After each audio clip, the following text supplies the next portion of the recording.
bu stereotiplar bilan kurs qilganda sperma 0 ga chiqib qolishi mumkinmi? Da, albatta chiqib qolishi mumkin. Uni qayta ko'tarsa bo'ladimi?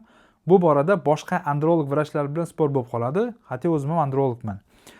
Bu kursdan oldingi 3 ta analizga bog'liq bo'ladi. Hozir ma'lumotlar boshlashdan oldin kanalga obuna bo'lib, bu videoni kursdan spermasi 0 ga chiqib qolgan bolalarga yuborib qo'ysangiz foydali bo'ladi.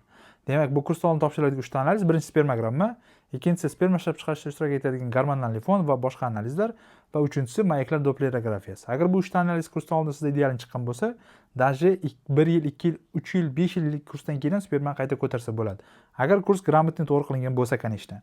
Hozir men sizga bitta konsultatsiyada bo'lgan qiziq holat ko'rsatmoqchiman.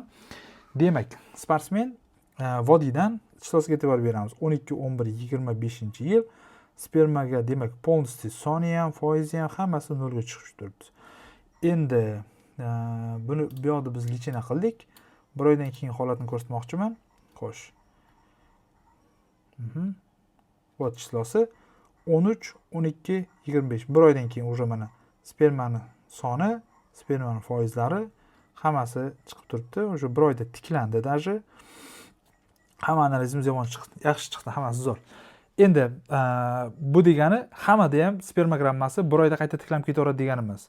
Hammada har xil bo'ladi. Bu nimalarga bog'liq? Birinchisi kursda ishlatilgan preparatlar, ikkinchisi dozasi, uchinchisi kursning muddatiga bog'liq. O'sha narsaga qarab turib spermani tiklashga bir oydan даже 1,5 yilgacha vaqt ketishi mumkin. O'shaning uchun kurs boshladingizmi, farzandli bo'lish planingiz bormi?